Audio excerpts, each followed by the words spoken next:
micayyoo takkatu amantii kanatti dhufee booda kafartee deebitee kazaan seenaa ishiinatti himtee waqaa hedduuta kana boochisee waan san. Inni lammaffaan immoo imboonyeeyyuu bishaan inni jettuuf naqee prank godhee jechuudha uummata.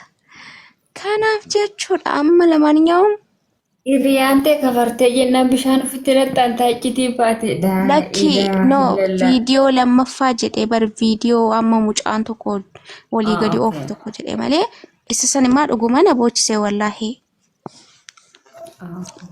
Video lama eega dalagdeen tokkoffaa irratti mimmaa fixattee lammaffaa irratti bishaan fixattee. Amma sadaffaa irratti eessaa dhufaree mimmaan hin jiru bar. Garuu amma maaliif hin boonii garaa jabaatti jechuun xankaarinati wayii argatte maali maanta akkasitti dhufne man akka waamni dirqii wayii tirraa hiikamtee hidhaa wayii si wannoo jettee gammachuu qabda yeroo hunda maa hin boonii. Walaa viidiyoo siin argeen reef kaleessuma boochinatti fakkaate kenna shersiin goonee waan mareetu boonu fakkaata. No, animbo. Maaliif gaafii kana deebistu mee? Maaliif hin boonye jettee? Maaltu na boocisa maaltu?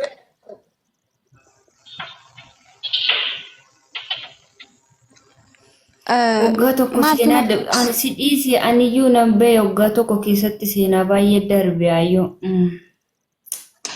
Sun darbe akka darbeetti jechuu akka darbeetti ilaalamudha. Waan darbe tokko akka du'ee jechuu akka waan du'ee tokkotti ilaaluudha malee gana waan san kaastee boossee ምናምን ኧረ በእናትሽ ሌላ ህይወት መኖር ነው እንጂ ምን ጭንቀት ችግር ምናምን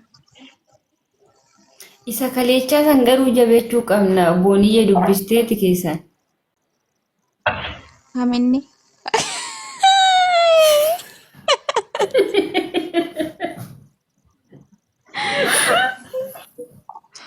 Kenna rabbi sinnis.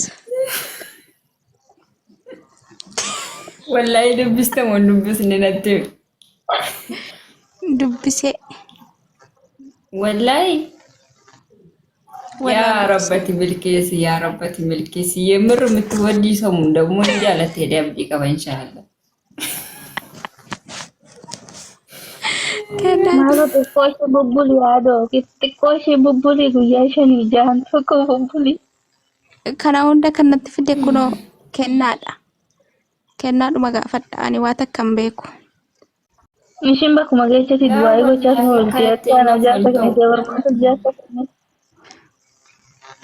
Akkana jedhanii baay'ee sitti goleen argine ati dubartiin odoo waliin argin jaarsa wajjin inni hoggasuma yeroo hunda dandeessee jedhan.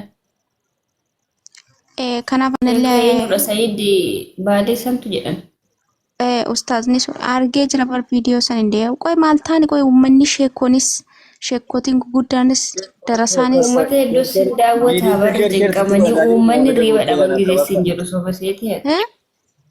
Viidiyocha sheer sitti godhataaru moo wala si fuuchedhan akkam akka. Viidiyoon akka jirutti na bira ciisa bar tiiktookidhaan meseenjeraan wallahi ani jedhu ani kan ajaa'ibe immoo maaliif namni kun hundi dubbachuu maaf barbaachise waan kanarraa ምንድነው ሁሉ ነገር wanni hundumtuu wanni kiyya nama biratti biqa akka waan guddaa tokkotti ilaalama maaliif garuu ani wallahi ustaazotiin dubbisan jedhee na eegne garuu ayat maashii qabal ay ustaazotiin illee waan kanarraa ni dubbatu jedhee yaanne garuu dubbatanii anillee dhaamsi isaanii na bira ga'ee jira galatooma isin jedha ustaaza keenya asumaana garuu baqa amma booda alhamdulillah Habibti meeshaa miti bara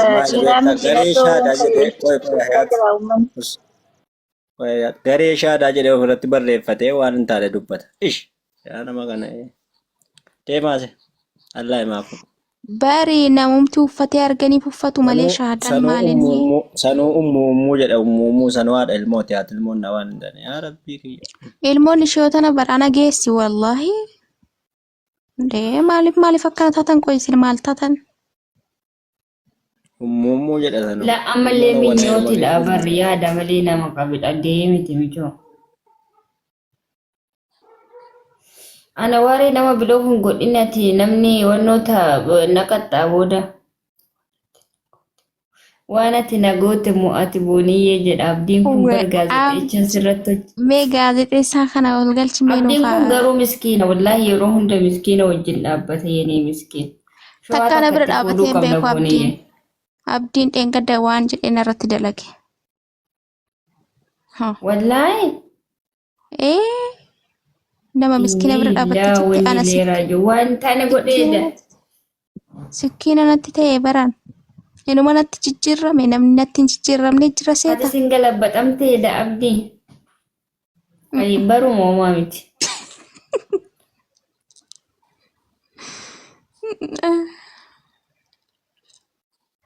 Akkasi. Habiibti laatu namni tokko waan fedhe osiin jedhe itti dallantee nama marsii hin deebisin maaliif ramadaanachis deemaa waan jiruuf yaani sirraa xaragaa jiran cubbuu hundaati dalagde si galee si bareedadha si haaromsanii si bareedadha si xuruudha marsi mana takittiidha hin deebisin bakka yaani bakka ofii keetii of gaafatu qoyin bilbila seeni. Akkuma senten abdii mijiyoo teenya dhiifa maqaaf gaazexeechaa isa haqaa isii qabna jennaa idaatiyyuu loogii gootee.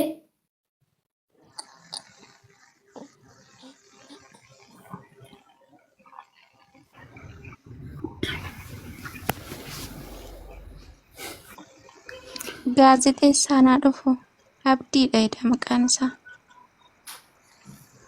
Salaamu alaikum warahmatullahi wabarakatuh. Waalaikum salaam warahmatullahi wabarakatuh. Salaam warahmatullahi Waan booniyyeen nu goote moo bara namoo midilikillee yoo magana nu godhe. Sayoomsitu ammoo ana adiyoomsitu rabbii jedhe kun nu jala. Isin irratti dalagde booniyyeeni. Abdii waliin dhiisnu akkanatti. Sarabbeedi booniyyee maal situ qe'anii atoo ati bara naaf ustaadallee yoom nutti nambisne bara. Ati waan ta'e viidiyoo dalagdeerta bara abdii. Maalilee waan nu goote mililikuu nu goone malee waan ati nu goote waan bira. Amma Oromoon hundi akkuma diinaatitti na laalu kun takka mililik akkana nu goone jedhani. Wayyaa rabbii kiyyaa.